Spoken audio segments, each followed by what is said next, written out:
कल हमने बेसिक कुछ टर्म सीखी जो 9th क्लास से जुड़ी हुई थी। पहला था एटॉमिक नंबर, जिसको हम परमाणु क्रमांक बोलते थे। अरे बाप रे, इनको अलग आ रहा है। परमाणु क्रमांक बोलते थे। परमाणु क्रमांक क्या होता था? किसी परमाणु में उपस्थित प्रोटॉन की संख्या को बोलते थे। हालांकि इलेक्ट्रॉन की संख्या भी उतनी ही होती है, लेकिन हम प्रोटॉन की संख्या लेते हैं क्योंकि फिक्स है वो। इलेक्ट्रॉन जंपिंग करते रहते हैं, इसी कारण से उसकी नहीं लेते हम संख्या।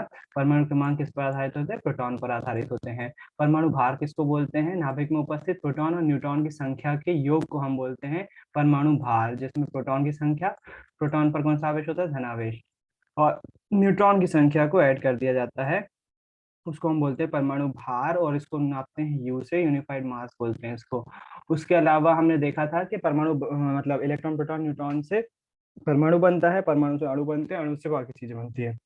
हमारे लिए शुद्ध कौन सी चीज है? जो एक समान परमाणु से मिलकर बनती है, उन्हें हम शुद्ध बोलते हैं। उदाहरण के लिए तत्व। तत्व हमारे लिए जो है वो शुद्ध होंगे, क्योंकि वो एक समान परमाणुओं से मिलकर बने होते हैं, है ना। अब वही बात बुक में लिखी हुई है इंट्रोडक्शन में। जैसे हम किराने की दुकान पे जाते हैं, एक साथ एक प्रकार के साबुनों को एक साथ रखा जाता है, एक प्रकार के शैम्पुओं को एक साथ रखा जाता है। मतलब शैम्पू शैम्पू का ब्लॉक एक तरफ, साबुन साबुन का ब्लॉक एक तरफ। क्यों रखा जाता है? ताकि दुकानदार को ढूंढने में आसानी हो जाए। इसी तरह से हमने जो धातु और अधातुएं थी या उपधातुएं थी, उनको भी जो है वो आवर्त सारणी में जमाना चाहा। किसने? इंसान ने, वैज्ञानिकों ने, है ना। ताकि उनकी स्टडी आसान हो सके, उनकी पढ़ाई आसान हो सके। तो उसी क्रम में सबसे पहले जो हम आवर्त सारणी को जिसने जमाने की कोशिश करी, उसके बारे में पढ़ते हैं। उनका नाम है डावे राइनर। डावे राइनर के ट्रिक क्यों बोल रहे हैं? क्योंकि इन्होंने उस समय ज्ञात तत्वों को तीन तीन के जोड़े में तीन तीन के जोड़े में जमाया। तीन तीन जोड़े क्या थे? तो सन 1817 में जर्मन के रसायनज्ञ, केमिस्ट्री पढ़ाने वाले को क्या बोलते? केमिस्ट्रिस्ट, केमिस्ट्रियन, आई डोंट नो। हिंदी में तो रसायनज्ञ बोलते हैं। वुल्फगांग डाबेराइनर ने समान गुणधर्म वाले तत्वों को समूह में व्यवस्थित करने का प्रयास किया। उन्होंने तीन तीन तत्व वाले ग्रुप समूह बनाए, है ना। तो यहाँ पर कुछ समूह के नाम लिखे हुए हैं। देखते हैं उन्होंने किस तरह से समूह का निर्माण किया, किस तरह से जमाने की कोशिश करी, क्या लॉजिक दिया। सॉरी, कैसा? उन्होंने देखो ऐसा, Li, पहला तत्व लिथियम, दूसरा तत्व सोडियम, लीना के, ये एक ट्रायो हुआ। ट्रायो मतलब तीन का जोड़ा, तीन का जोड़ा, तीन तत्व थे। उन्होंने लॉजिक क्या दिया? इनका हमको परमाणु भार देखना पड़ेगा। परमाणु भार देखते हैं, लिथियम का परमाणु भार। मैंने टेबल डाउनलोड करी थी क्या कल? 2 मिनट।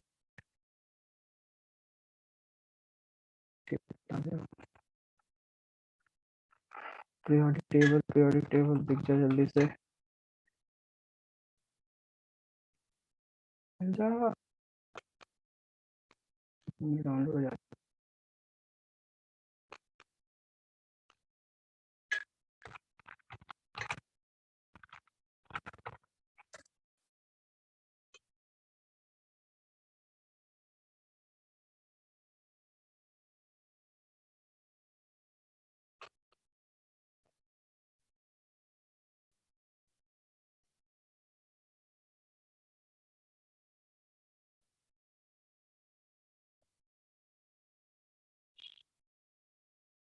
अरे भाई,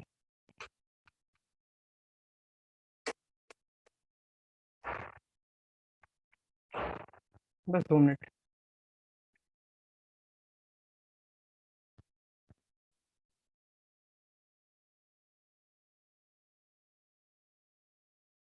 पीएनसी मिली है, चलो ठीक है, काम चल जाएगा। इस टेबल को ध्यान से देखो।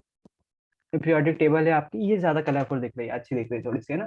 आपको यहाँ पर अलग अलग कलर दिख रहे हैं, तो ये रंगोली बनाने की कोशिश नहीं की गई है, इसका कुछ ना कुछ मकसद है। यहाँ पर एक कलर दिखाई दे रहा है आपको, ये एक ब्लॉक के तत्व कहलाते हैं। ये दूसरा ब्लॉक कहलाता है, ये तीसरा ब्लॉक कहलाता है, ये चौथा ब्लॉक कहलाता है, जिसको आप 10th क्लास में देखोगे। 12th क्लास में इसको डिवाइड किया हुआ है। अभी हम कैसा वर्गीकरण पढ़ते हैं? अभी हम तीन टाइप का वर्गीकरण पढ़ते हैं। पूरी आवर्त सारणी को ठोस, सॉरी, धातु, अधातु और उपधातु में बांटा हुआ है। ये जो आपको यहाँ से ये वाला एरिया दिख रहा है, ये वाला, ये सभी को हम जो है वो धातु में लाते हैं। हाइड्रोजन को शामिल नहीं कर रहा हूँ। हाइड्रोजन जो इकलौती अधातु है जो धातु के साथ बैठी हुई है। क्यों, सीख जाएंगे इस चैप्टर में। ये वाली जो है ये उपधातु है। धातुएं क्या होती हैं आप सभी जानते हो, लोहा, कॉपर, सोना, चांदी, magnesium, calcium, scandium, titanium, yttrium, barium, rubidium, ये सारी धातु है, सब के सब धातु है, सब के सब, है ना। और ये उपधातुएं हैं, ये आधातु हैं जो ब्लू दिख रही है ना, ये आधातु हैं। इसने, इस वाले ने इसको, ये कलर अलग है, ये वाला कलर अलग है, ये वाला कलर अलग है ना, शायद समझ में आ रहा होगा। कलर ब्राइटनेस नहीं होगी तो ये अलग अलग कलर है, ये डार्क ब्लू है, ये हल्का ब्लू है। तो डार्क ब्लू वाली चीजें हैं, ये सब आधातुएं हैं। आधातुओं में ये भी आते हैं, इनको हम हेलोजन परिवार बोलते हैं। सत्रहवें समूह को संक्रमण श्रेणी का तत्व भी बोला जाता है। और जो आखिरी ब्लॉक है इसको हम अक्रिय गैसों का समूह बोलते हैं, शून्य समूह बोलते हैं, उत्कृष्ट गैसों का समूह बोलते हैं। सभी इन्हीं के नाम है, बहुत सारे नाम रहते हैं इनको। बहुत सारे, मतलब आपके घर में भी प्यार से बुलाते होंगे ना, किसी को कुछ किसी को कुछ, तो इसको प्यार करने वाले बहुत सारे हैं। तो इन्होंने, किसी ने उसको शून्य समूह बोला, किसी ने उत्कृष्ट गैसों का बोला, उसी को इंग्लिश में आइडियल गैसेस बोलते हैं, है ना। तो बहुत सारे प्यार से इसके नाम रखे गए हैं। तो ये आधुनिक आवर्त सारणी है, इसमें हमको जो है वो परमाणु भार दिख रहा है। तो देखते हैं इसमें अपन को, यहाँ पर ली न के सोडियम भार कितने मतलब लिथियम का दिख रहा है 6.9, मैं 7 ले रहा हूँ, है ना। 6.9 मतलब 7। और पोटेशियम का ले रहा हूँ 39.099 है, तो 39 ले रहा हूँ। लिथियम का 7 ले रहा हूँ और पोटेशियम का 39 ले रहा हूँ। क्या सीख रहे हैं अपन, डावेराइनर ने कैसे ही वो लगाई, लिथियम का कितना ले रहा हूँ 7 ले रहा हूँ, और पोटेशियम का कितना ले रहा हूँ 39 ले रहा हूँ। डावेराइनर ने बोला कि आप ऐसे तीन तीन के बहुत सारे जोड़े ढूंढ सकते हो जिसमें जो परमाणु भार है, दो तत्वों का परमाणु भार, अगर उसका औसत निकालो, एवरेज निकालो, तो वो इसके बराबर आएगा, इसके बराबर आएगा, है ना। तो करके देखते हैं। एग्जैक्टली नहीं आएगा, मुझे भी मालूम है, आपको भी मालूम है, लेकिन उन्होंने एक तर्क दिया और एग्जैक्टली नहीं आएगा, इसलिए तो फेल हो गया उनका परमाणु जो पीरियोडिक टेबल का मॉडल था, है ना। एवरेज निकालते हैं। एवरेज का हमारे पास फॉर्मूला पता है, आंकड़ों का योग बते आंकड़ों की संख्या, टोटल कर देना है, टोटल दोनों का टोटल कर देना है और 2 से भाग दे देना है, जो भी आंसर आएगा वो सोडियम का परमाणु भार होगा। उन्होंने इस तरह का लॉजिक लगाया, करके देखते हैं। 39 और 7 को जोड़ोगे तो कितना आएगा, 46, सही है ना, हाँ 46 डिवाइडेड बाय 2। आंकड़ों का बताए, आंकड़ों की संख्या, दो आंकड़े हैं ना, एक आंकड़ा दूसरा आंकड़ा, तो ये दोनों आंकड़ों को जो है अपन नीचे, अजीब सा लग रहा है आंकड़े बोलना, इंग्लिश में क्या बोल सकते हैं इसको, एवरेज का फॉर्मूला क्या होता है इंग्लिश में क्या बोलेंगे, आंकड़ों का योग बताए आंकड़ों की संख्या, वो तो बोल ही रहे हैं अपन। इंग्लिश में क्या बोलेंगे, एवरेज का फॉर्मूला क्या होगा इंग्लिश में, हिंदी तो पता है। अरे इन्होंने अरिथमेटिक फॉर्मूला बता दिया भाई, 10th लेवल का बताओ, हमको इतने बड़े वाले नहीं है। Total sum of all numbers, number of item in the set, sum of all observation, total number of observation, sum of all of the observation, तो sum of all observation और total number of observation। तो आंकड़ों का योग बताए आंकड़ों की संख्या, दो आंकड़ों को जोड़ा तो 46 आया, दोनों की संख्या कितनी है, दो, दो से डिवाइड करोगे तो कितना आएगा, 46 को डिवाइड करोगे 2 से तो आएगा 23। बोले ये जो आया हुआ है ना, वो इसका परमाणु भार होगा। देखें अपनी टेबल में 23 के आसपास होता है कि नहीं, 23 के आसपास होता है कि नहीं। देखो सोडियम का परमाणु परमाणु भार नीचे वाला दिख रहा है आप, है ना। तो ये 23 ही होता है लगभग लगभग, 22.99 मतलब 23। तो उन्होंने बोला भाई साहब ये तो नया अपन को लॉजिक मिल गया है, इस तरह से अपन टेबल बना सकते हैं। वो बहुत ज्यादा खुश हो गए, लेकिन पचका हो गया बाद में इनका, क्योंकि वो केवल ऐसे 3 जोड़े ही ढूंढ पाए, पूरी तो जितने भी तत्व ज्ञात थे उस टाइम, पूरे नहीं थे 118 तत्व ज्ञात उस टाइम, कम तत्व ज्ञात थे। कितने थे मत पूछना, क्योंकि एग्जैक्टली किसी को नहीं पता है। उस टाइम जो है वो 40 के आसपास तत्व ज्ञात होंगे, तो उसमें से केवल वो तीन को ही जमा पाए, मतलब तीन तीन के जोड़े में 3 को ही जमा पाए, मतलब टोटल 9 तत्वों को ही जमा पाए। बाकी बचे तत्व क्या करेंगे, वो मस्त कुछ भी ऐसे रख दोगे। इसके कारण से उनका परमाणु मॉडल फेल हो गया। क्या बोला मैंने, डावेराइन ने कैसे त्रिक ढूंढे, डावेराइनर ने ऐसे ट्रायो ढूंढे, उस समय तत्व जो भी तत्व ज्ञात थे उन्होंने ऐसे तत्वों को जो ढूंढा जिसमें से पहले और आखिरी तत्व ऐसे 3 3 के जोड़े बनाए, ऐसे उस समय ज्ञात तत्वों के 3 3 के जोड़े बनाए। और उन्होंने देखा कि पहले तत्व का परमाणु भार तीसरे तत्व के परमाणु भार का जो औसत आ रहा था वो बीच वाले तत्व के परमाणु भार के बराबर था। और उन्होंने इसी सिद्धांत के आधार पर अपना जो पीरियोडिक टेबल थी वो प्रस्तुत करी। लेकिन अनफॉर्चुनेटली वो केवल ऐसे 3 ही ट्रायो ढूंढ पाए, है ना, जो कि ट्रायो अपन को इसमें दिए हुए हैं, कौन कौन से थे, लीना के, कैल्शियम, स्ट्रोंडियम, बेरियम और क्लोरीन, ब्रोमीन और आयोडीन। ये 3 तरह के ढूंढ पाए वो बस, इसके अलावा तत्वों को जमा ही नहीं पाया। इसी कारण से इनका परमाणु मॉडल फेल हो गया। जैसा अभी आपने ये करा हुआ है, मैंने यहाँ पर देखो, इन्होंने भी दिया हुआ है, एक समूह का दिया हुआ है, यहाँ पर देखें। समूह ए के तत्व एनपीएस, नाइट्रोजन, फास्फोरस और आर्सेनिक, परमाणु द्रव्यमान 14, 31, 74.9। समूह बी के तत्व कैल्शियम, स्ट्रोंडियम, बेरियम। समूह सी के तत्व कैल्शियम, बेरियम, आयोडीन। इन दोनों का औसत निकालेंगे यदि, तो वो 79 आएगा। अगर इन दोनों का औसत निकालेंगे तो वो आएगा 87। अगर इन दोनों का वो निकालेंगे तो आएगा 31, है ना। निकालते नहीं बैठेंगे अपन, एग्जैक्टली आएगा भी नहीं वो चीज। तो ये 3 जो है उन्होंने 3, ये तो नया दिख रहा है। एनपीएस, आर्सेनिक जो है वो पहले कहाँ दिया हुआ?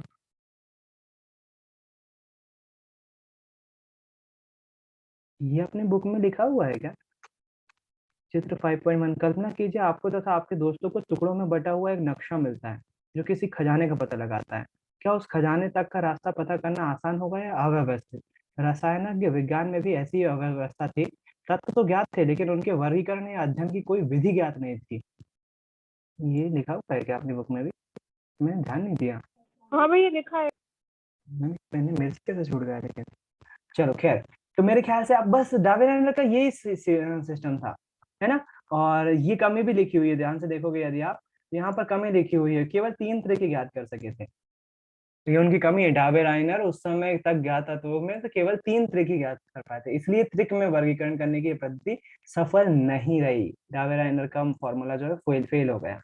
तो 2 बातें क्या इसमें पूरी तरह से याद हो जाएगा डावेराइनर अभी अगर आपको।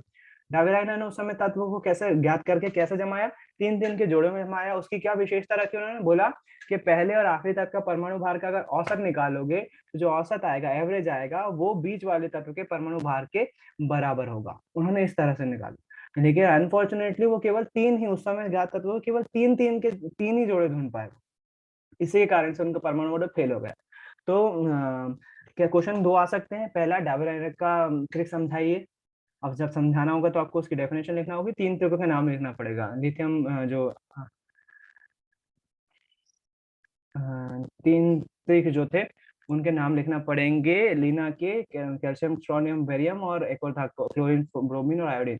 ये 3 तरह के नाम लिखना पड़ेंगे। उसके बाद कमी लिखना पड़ेगी कि डावेराइनर की ट्रिक की कमियां क्या थी। तो कमी क्या रहेगी, उस समय ज्ञात तत्वों के केवल 3 ही जोड़े वो ढूंढ पाए थे, तो वही उनकी कमी भी थी। बस ये लिख सकते हो आप। तो ये डावेराइनर का सिद्धांत था। इसके बाद जो आता है वो आता है न्यूलैंड का अष्टक सिद्धांत। एक नए वैज्ञानिक आए और उन्होंने जो है वो व्यवस्थित करने के लिए, तत्वों को व्यवस्थित करने के लिए एक अलग ही योजना दी। उन्होंने क्या बोला, उन्होंने बोला कि तत्वों को उनके गुणधर्म के आधार पर इस तरह से जमाया जा सकता है जिस प्रकार से जो इंग्लिश मतलब जो संगीत के 7 स्वर होते हैं ना, सा रे गा मा पा धा नी सा, तो उस तरह से जमाया जा सकता है। और हम देखेंगे कि जो 7 स्वरों के आधार पर हमने समूह उसको जमाया गया है, जो तत्वों को जमाया गया है, तो हम देखेंगे पहले तत्व और आखिरी तत्व। एक्चुअली जो अगर थोड़ा बहुत भी आप संगीत जानते होंगे तो बेसिक जो 7 स्वर है, सा रे गा मा पा धा नी सा फिर से रिपीट होता है, सा नी फिर उसका उल्टा चलने लगता है, मुझे याद नहीं है। सा रे गा मा पा धा नी सा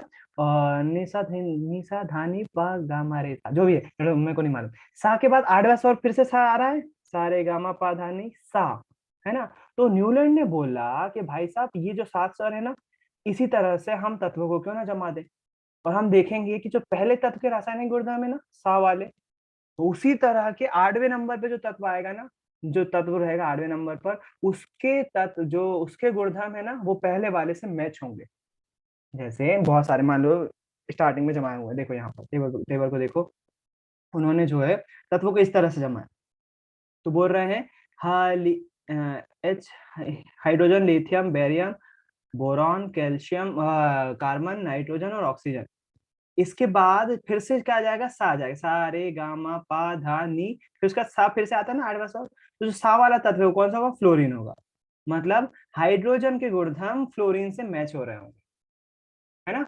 तो इन्होंने जो है वो इसी तरह से जो है आवर्त सारणी को अपने उसमें बांटा कि बोले भैया हम अगर तत्वों को इस तरह से बांटें, इस तरह से जमाएं कि वो संगीत के 7 स्वर हो, तो पहले तत्व के गुणधर्म आठवें तत्व के गुणधर्म के समान होंगे। यहाँ देखो, उन्होंने इसकी तुलना संगीत के अष्टक से की, और इसलिए उन्होंने अष्टक का, इसलिए इसको न्यूलैंड का अष्टक नियम कहा जाता है। न्यूलैंड का अष्टक नियम सिद्धांत से नाम से जाना जाता है। न्यूलैंड के अष्टक नियम में लिथियम और सोडियम के गुणधर्म समान थे। सोडियम लिथियम के बाद आठवां तत्व है। इसी तरह बेरिलियम और मैग्नीशियम में अधिक समानता है। न्यूलैंड के अष्टक के मूल रूप का एक भाग सारणी 5.3 में दिया हुआ है, पूरे तत्वों का नहीं दिया हुआ है, लेकिन यहाँ पर जो है, अच्छा यहाँ पर डो रे मी फा सोल ला टी, ये क्या है, ये जो है वो वेस्टर्न संगीत, वहां पर जो है वो इस तरह से, जैसे अपन सारेगामा पढ़ते हैं ना, तो ये हिंदी है, वहां पर जो है वो वेस्टर्न जो म्यूजिशियन होते हैं वो लोग इन सात सुरों का यूज कर रहे होते हैं, तो उसके लिखे हुए हैं ये, मतलब उन्होंने इसमें करा था, अपन ने इसको कन्वर्ट कर दिया सारेगामा पा धा नि सा में, है ना। तो उन्होंने, न्यूलैंड ने जो है इस तरह से बोला, क्या बोला उन्होंने, उन्होंने बोला अगर हम तत्वों के गुणधर्मों को सात सुरों के, मतलब आठ, आठ होते सारेगामा पा धा नि सा, फिर से रिपीट हो रहा है ना, तो अगर उससे कंपेयर करें तो पहले तत्व के रासायनिक गुणधर्म आठवें तत्व के रासायनिक गुणधर्म से मिल रहे होंगे, और उन्होंने इसी प्रकार से व्यवस्थित किया। तो अब यहाँ पर इस टेबल को देखकर हम आसानी से बता सकते हैं कि जो हाइड्रोजन है, फ्लोरीन है, क्लोरीन है, कोबाल्ट और निकेल है, और ब्रोमीन है, इन सब के गुणधर्म आपस में मिल रहे होंगे। कौन लोग के, इन लोग के जो लिखे हुए हैं ना, क्या ये याद करना पड़ेगा? नहीं, बिल्कुल नहीं, बिल्कुल नहीं, है ना। एक लाइन आप भले याद भी कर सकते हो, लेकिन पूरी नहीं करोगे। तो ये इनके तत्व में रंग। अच्छा, रे वाले में देखो, ली ना की, मतलब लिथियम, सोडियम, पोटेशियम, कॉपर और रुपेडियम, इन तत्वों के गुणधर्म भैया आपस में मिल रहे होंगे। हाँ ऋषि। इनके टाइम पर हीलियम ज्ञात नहीं था। हीलियम नहीं थे अभी तक, जो है वो नोबल गैसेस की खोज नहीं हुई थी इस टाइम, नोबल गैसेस बहुत बाद में खोजी गई। मेंडलीव तक भी नहीं थी नोबल गैसेस, मेंडलीव के बाद खोजी गई, है ना। तो इस टाइम हीलियम नहीं थी। तो इसमें जो है वो इन तत्वों को एक साथ रखा गया जिनके गुणधर्म समान हो रहे थे, वैसे यहाँ पर थे। अच्छा, इसकी कुछ कमियां भी थी, वो कमियां यहाँ पर लिखी हुई है ना। वो कमियां क्या है? वो कमियां यहाँ पर हैं, ऐसा देखा गया कि अष्टक का सिद्धांत केवल कैल्शियम तक ही लागू होता है। यदि आप आधुनिक आवर्त सारणी में देखेंगे तो आधुनिक आवर्त सारणी में केवल कैल्शियम तक, मतलब परमाणु क्रमांक जिसका 20 था, परमाणु क्रमांक जिनका 20 था वहीं तक लागू हो रहे थे। उसके बाद 21, 22, 23, 24 पर ये सिद्धांत लागू नहीं हुआ, बहुत सारे तत्व रह गए थे अभी भी। न्यूलैंड का अष्टक सिद्धांत केवल जो हल्के परमाणु थे, हल्के परमाणु मतलब जिनका नाभिक छोटा था, 21 तक जो है वो परमाणु नाभिक छोटा होता है, वहीं तक लागू हुए। तो केवल कैल्शियम तक ही लागू होता था, क्योंकि कैल्शियम के बाद प्रत्येक आठवें तत्व का गुणधर्म पहले तत्व से नहीं मिला। पहली कमी ये हो गई। न्यूलैंड ने कल्पना की कि प्रकृति में केवल 56 तत्व ही विद्यमान है, और बोले इसके अलावा और तत्व मिलने की संभावना भी नहीं। लेकिन उनका ये दावा गलत साबित हुआ, क्योंकि अब तक जो है वो 118 तत्व खोजे जा चुके हैं। उन्होंने बोल दिया था कि 56 ही मिलेंगे, लेकिन नहीं मिले, उससे ज्यादा तत्व मिल रहे। उसके बाद जो है कई बार उन्होंने दो चीजों को साथ में रख दिया, कोबाल्ट और निकल को एक साथ में रख दिया, जिसमें फ्लोरीन और क्लोरीन ब्रोमीन है, यद्यपि उनके गुणधर्म उन दोनों से भिन्न थे। तो वो दो लोगों को उन्होंने साथ में जरूर रख दिया, लेकिन उसको वो नहीं बता पाया कि क्यों रखा उन्होंने, रीजन नहीं बता पाया। जैसे देखो टेबल में कोबाल्ट और निकल साथ में दिखेंगे, सीजियम और लेंथेनम साथ में दिखेंगे, लेकिन वो ये नहीं बता पाए कि उन्होंने ऐसा क्यों किया, साथ में क्यों रखा। एक कमी ये भी थी। इस प्रकार न्यूलैंड का अष्टक सिद्धांत केवल हल्के तत्वों तक ही लागू हुआ, जिनका परमाणु क्रमांक 20 से 21 से कम था। कैल्शियम कैल्शियम जो है 20 से कम था, उन तक ही लागू हो पाया न्यूलैंड का अष्टक सिद्धांत। और नोबल गैसेस की खोज जैसे ही हुई, नोबल गैसेस मतलब आइडियल गैस, वही आखिरी वाला समूह, शून्य समूह जिसको बोलते हैं, प्यार से बहुत सारे नामों से जाना जाता है। तो जैसे ही नोबल गैसेस की खोजें हुई, ये वाला है नोबल गैसेस 18वां समूह, जैसे नोबल गैसेस की खोज हुई, उसके बाद से ये वाला सिद्धांत जो न्यूलैंड का अष्टक सिद्धांत था, वो पूरी तरह से फेल हो गया, पूरी तरह से जो है उसको हटा दिया गया, है ना। तो ये न्यूलैंड का अष्टक सिद्धांत था। इसमें क्या आएगा, फिर से वही बात, न्यूलैंड का अष्टक सिद्धांत क्या है और इसकी कमियां लिखो। कमियां ज्यादातर पूछी जाती हैं क्योंकि कमियां इसकी बहुत सारी है ना। तो न्यूलैंड का अष्टक सिद्धांत क्या था? न्यूलैंड के अष्टक सिद्धांत ने उस समय तत्व, जितने तत्व ज्ञात थे उनकी तुलना संगीत के साथ सुरों से करी थी। उन्होंने बताया था कि पहले तत्व के गुणधर्म आठवें तत्व के गुणधर्म के समान होंगे, रासायनिक गुणधर्म आठवें तत्व के गुणधर्म के समान होंगे, और उन्होंने ऐसी कल्पना कर दी थी कि इस तरह से हम व्यवस्थित कर सकते हैं। लेकिन उसकी बहुत सारी कमियां निकली। क्या कमियां थी? पहली बात, उनका सिद्धांत केवल कैल्शियम तक ही लागू हो पाया। दूसरी बात, हल्के तत्वों पर ही लागू होता था। तीसरी बात, दो तत्वों को कई बार साथ में रख दिया, उसको बता नहीं पाए कि किस कारण से उन्होंने कोबाल्ट और निकल के साथ में रखा हुआ है, उसका रीजन नहीं दे पाए। चौथी बात, उन्होंने बोला कि प्रकृति में केवल 56 तत्व ही मिलेंगे, उसके अलावा एक तत्व भी नहीं मिलेगा। लेकिन अनफॉर्चुनेटली बाद में 56 से ज्यादा तत्व मिल गए और सब लोग ऐसे मुंह पे हाथ रख के उनकी तरफ देखकर हंसने लगे, खिल्ली उड़ गई उनकी, और चुपचाप केवल हंस ही सकते थे क्योंकि उन्होंने जो है खुद का पर्चा खुद करवाया था, तो है ना, इसी कारण से उसके बाद जैसे नोबल गैसेस की खोज हुई, नोबल गैसेस की खोज के बाद से उनका जो भी उनका वर्गीकरण था वो सत्यानाश हो गया, वो पूरी तरह से विफल हो गया। तो दो परमाणु के मतलब दो तत्वों के आवर्त सारणी के बारे में आपने पढ़ लिया, पहला डावेराइनर के त्रिक और उसके बाद जो है न्यूलैंड का अष्टक सिद्धांत। आई होप दोनों समझ में आ गए होंगे। बचे हुए दोनों थोड़े से बड़े हैं और थोड़े से टिपिकल है इन दोनों से, क्योंकि वो ज्यादा प्रासंगिक भी हैं, बहुत ज्यादा उनको ख्याति भी मिली, जैसे मेंडलीफ और आधुनिक आवर्त सारणी जो कि हेनरी मोसले ने बनाई थी। उन दोनों के बारे में कल से अपन स्टडी करेंगे। आज के लिए इतना ही रखते हैं।